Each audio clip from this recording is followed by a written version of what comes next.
Oi gente, seja bem-vindo para o meu novo quadro Química Culinária. Eu vou falar de química e fazer carbonara.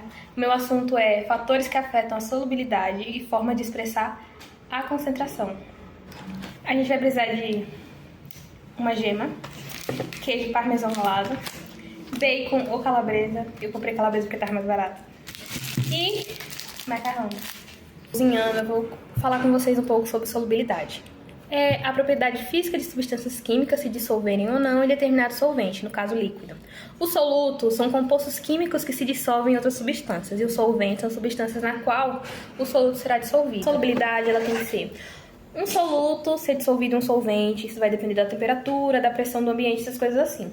Você vai picar a calabresa em quatro, sabe? Pra fazer picadinho assim, é mais ou menos esse tamanhozinho assim.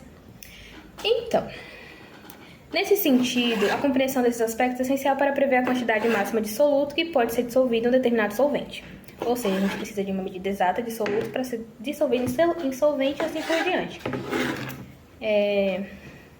Além disso, vale ressaltar que uma das formas de determinar uma solubilidade de uma substância é com base na constante de equilíbrio de uma solubilidade, ou seja, a gente chama de KPS, que nos permite saber a concentração de uma saturação máxima de uma substância para determinada quantidade de solvente em uma pressão e temperaturas específicas antes dela começar a precipitar-se em solução. Sendo assim, vou comentar um pouco mais sobre física, química da solubilidade, essas coisas assim. Falando de química geral, ela pode ser quantificada por GL ou mol-L, que foi a prova que a gente fez hoje. É o conteúdo que a gente está vendo nesse exato momento, tá? A gente vai aprendendo coisas novas ao longo do tempo, assim como eu não sabia fazer carbonara, eu aprendi hoje pra ensinar pra vocês assim também.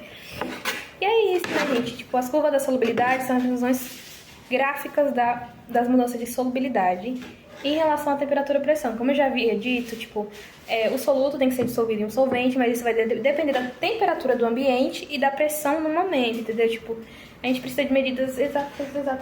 Aqui, meu louro José tá aqui. Achei emocionante a gente fazer esse tipo de coisa, sabe? Eu sei que nem muito o povo não assiste mesmo, mas eu tô fazendo aqui, que eu achei interessante. Como eu havia citado o KPS no início da explicação, ele é calculado com base nas concentrações de íons presentes em uma solução saturada do composto iônico.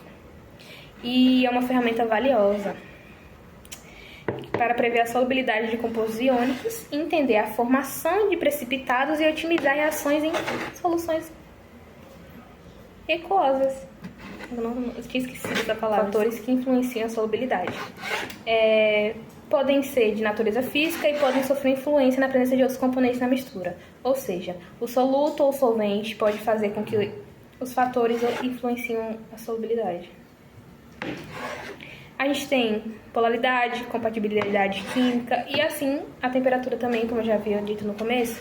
A polaridade, substâncias polares tendem a ser mais solúveis em solventes polares, enquanto substâncias apolares têm maior solubilidade em solventes apolares. Assunto de química orgânica. A compatibilidade química, algumas substâncias têm afinidade química umas com as outras, o que pode aumentar a solubilidade. Tudo vai depender um do outro, entendeu? Tipo, solvente, o soluto e assim por diante. E a temperatura, um ponto importante, em muitos casos a solubilidade aumenta com o aumento da temperatura. Isso ocorre porque o aumento da temperatura fornece mais energia para que outras partículas do soluto se dispersem do soluto. O carbonato, eu estou fazendo carbonara, então, tipo, isso daí foi assim, ó, precipitado, sabe? Então, a gente também tem a pressão, que tem um efeito insignificante na solubilidade de sólidos e líquidos, mas pode ter um impacto significativo na solubilidade de gases em líquidos. A lei de Henle descreve a relação sobre pressão de um gás e sua solubilidade em um líquido. Outros fatores que influenciam também são os fatores o tamanho das partículas. O tamanho das partículas do soluto pode afetar na taxa de dissolução, mas não na solubilidade em si, entendeu? Eles vão afetar em um processo, mas pode ocorrer a solubilidade e não vai ser afetada. Partículas menores têm maior área de superfície disponível para interagir com o solvente, o que pode acelerar o processo da dissolução. E a gente também tem a concentração. A concentração existente na solução, que acontece em soluções saturadas nas quais a concentração do soluto atingiu seu limite, a adição de mais soluto não resultará em aumento da solubilidade. Nesse ponto, o soluto começará. Então, também temos a interferência, que são quando impurezas e outras substâncias presentes na solução podem afetar a solubilidade. A gente tem a agitação mecânica, que pode mexer ou agitar a solução, assim como efeitos íons comuns. Em soluções iônicas, a presença de íons comuns de outra fonte pode diminuir a solubilidade de solutos iônicos. Então, gente, eu cortei 3 dessas aqui, que vem 4, e vou usar a gema desse ovinho aqui pra gente continuar. Gente, assim que cozinhar o macarrão, você vai separar uma xícara. Não precisa ser uma xícara desse tamanho, pode ser uma xícara menorzinha, mas separa a água do cozimento, beleza? Então, gente, a gente vai fritar aqui a calabresa e eu vou falar com vocês sobre formas de concentração de uma solução. Como todo mundo sabe, o preparo e a diluição de soluções fazem parte da rotina de qualquer laboratório, né? Ou seja, se a gente for trabalhar com qualquer tipo de pesquisa, qualquer coisa, a gente vai ter que aprender sobre isso. Independente de qual seja o seu experimento ou análise, um dos primeiros passos será realizar a preparação dos reagentes. Nisso, a maioria dos laboratórios possuem soluções armazenadas em uma concentração mais alta, seja por conveniência ou para evitar a contaminação. Como eu já havia dito, que o ambiente pode contaminar uma solução e pode haver uma reação diferente. Agora a gente vai quebrar o ovo e separar a clara do ovo. Enquanto isso, eu vou falando que vale destacar que existem muitas maneiras de expressar a concentração de uma solução.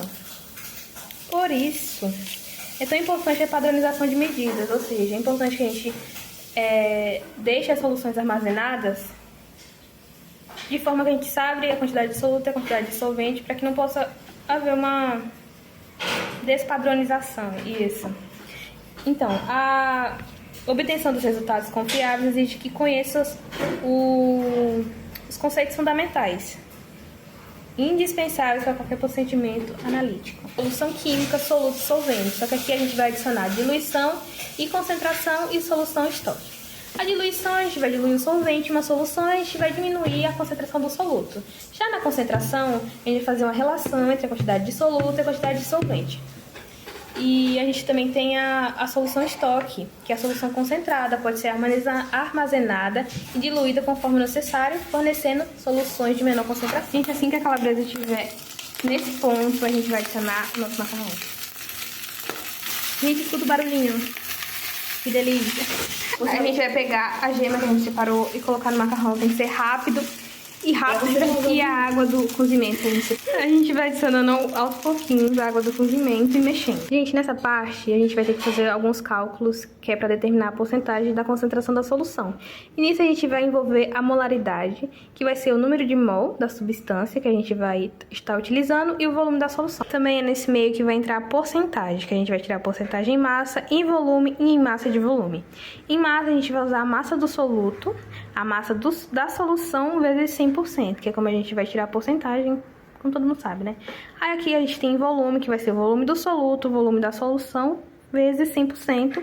E aqui, massa barra volume, que vai ser massa do soluto, mais o volume da solução, que vai ser 100%. Ou seja, a gente vai tirar daqui pra utilizar. Já cozinhou, já coloquei requeijão e o ovo, e a gente vai colocar metadinha disso aqui. Então, gente, ficou assim.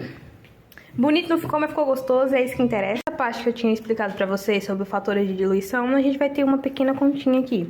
A gente vai utilizar C1, que é a solução estoque, como eu já havia falado pra vocês, que vai ser a concentração antes da diluição. A gente tem o VU, que também é o volume antes da solução, e que vai dar o resultado de C2 e V2, que é a concentração após a diluição e o volume após a diluição.